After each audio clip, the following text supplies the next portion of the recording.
Bu mazmunda to'xtalmoqchi bo'lgan qahramonimiz katta qo'mondonlardan ham emas va yoki olimlardan ham emas. Bu kishi oddiy hofiz Qur'onlardan bo'lgan qori edi. Bu kishining tarixini butun tarixchi o'lmalar kitoblarda zikr qilib o'tishdi. Chunki bu kishi tarixda tubdan burilish hosil qilgan shaxs bo'lib, u o'z hayotini qurbon qilish badaliga xalqini uyg'otib, zulmlardan qutqizgan shaxs Sulaymon al-Halabi rahimahulloh edi. Biz tarixni o'rganmoqchi bo'lgan bu shaxs zodi qanday kishi?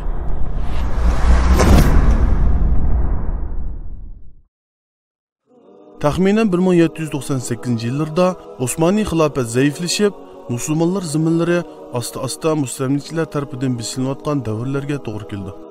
Shu yillarda Napoleon Misrga o'zining yurishini boshlaydi va buni yangi salibiychilar yurishi deb ataydi.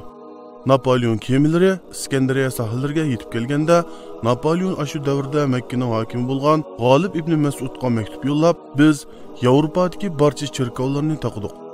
Poplarni ishdan bo'shatdik. Biz Muhammad alayhissalomga va u kishi elib kelgandan qiziqib, bu joylarga keldik. Agar izin bersanglar, bu diyorlarga madaniyat, erkinlik, taraqqiyot elib kelamiz degan ma'nodagi xatni yo'lladi. Bizning diyorlarimizga ham zolim Xitoy kofirlari qanday qilib kirganligini eslasak, namratlikdan, qaloqlikdan qutqizib, baxt saodat elib kelamiz deb, ishiklarimiz oldilarini supurib, Sharq Turkistonni ham mustamlikka aylantirgan edi. Usul qilishni bilmaydigan, hojatxonga kirganda mustab qilmaydigan, cho'shqi go'shab cho'ng bo'lgan bu haroqkash kofirlar qanday qilib musulmonlar zaminlarga madaniyat elib kelishi mumkin? Ba'zi musulmonlar hozirda ham bular taqdim qilgan madaniyatni qo'llab, bular yezib bergan tarixni o'qib, asli musulmonlar o'zlari ayiblik bo'lgan ekanda deb yurganlari ham yo'q emas. Napoleonning bu hilisi Misrning Qohiraga kelganda oshkor bo'ldi. Misrda zulm avjiga chiqib, qatl-omlar ko'paydi.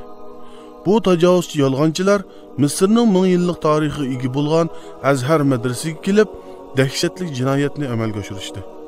Bir kunning o'zida Azhardan 2000 o'limani qatl qilishdi. Shundoq, bu tag'utlar mayli Misrda bo'lsin, mayli dunyoning har qaysi joylarida bo'lsin, o'limalarni o'ltirib, kitoblarni ko'ydirib, bu ummatni ilmsizlikda qoldirish bilan oson idora qilinadigan qullarga aylantirgan edi. Bu qatl-om butun Misrga tarqalib ketgandan keyin Misr xalqi bu tajovuzchilikqa chiday olmadi. Shu kundan boshlab qo'zg'olonlar boshlandi.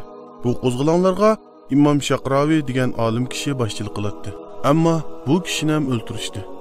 Bu kishi bizning bugungi qahramonimiz Sulaymon Halabining ustozi edi. Misrda zulm texmi avjiga chiqdi. Muslima ayollarga ochiqdan ochiq tajovuz qilindi. Tarixchi olimlarning yozishicha, Sulaymon Halabining yoshi 22 yosh bo'lib, sheriklarining yoshi ham 19-20 yoshlardagi yosh yigitlar edi. Oddiy yoshlar bo'lsa-mu, dinning g'amini yegan, islomni tushungan, botur yosh yigitlar edi. Nima bo'lsa bo'lsin deb tomosha qilib o'tirmadi. Hozir ummat ichidagi ba'zi yoshlarga qaraydigan bo'lsak, umuman ummatning ahvolatlari bilan ish yo'q.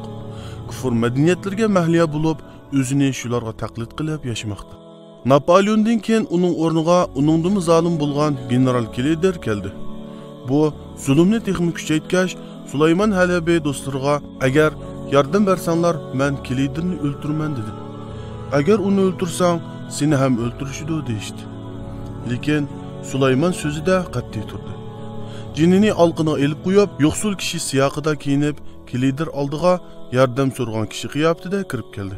Bularning qishiga kirgan har qanday musulmon uning qo'lini suymay turib gap qilolmaydi.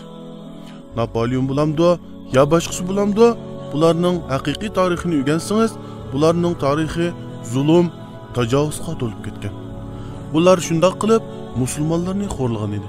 Kilider qo'lini so'zganda Sulaymon Halabi xanjar bilan uning 3-4 yeriga urib, uni o'ldirdi. Sulaymon al-Halabini va uning 4 sherikini ham tutib kelishdi.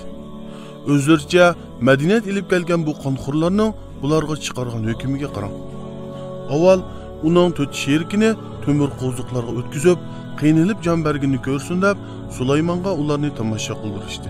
Keyin Sulaymon Halabining o'zini ham bog'lab, avval generalga xanjar urgan qo'lini toki suvaklari ko'rinib qolguncha kuydirib tashildi. Uni ham temir qo'ziqlarga o'tkazib, temir qayerdan teshib chiqargan deb tomosha qilib, bu kishini ham o'ldirishdi. O'lgan jasadini ham xotirjam qo'ymasdan uning beshini kesib olib, jasadini kuydirib tashildi.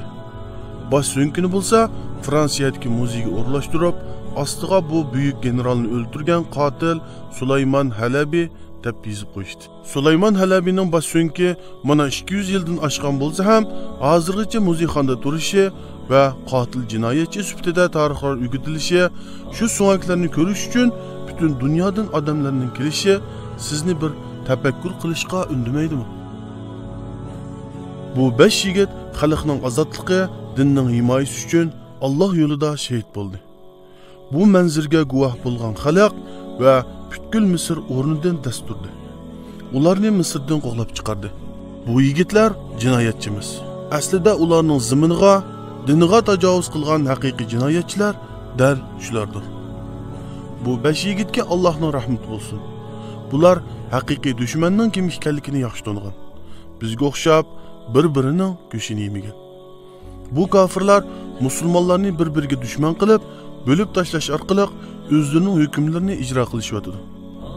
O'z zamonasida bu yigitlar ummat dushmanlarini o'ldirib, barcha musulmonlarning hurmatiga sazovor bo'lib, bugungi kunda qahramon sifatida xotirlanmoqda.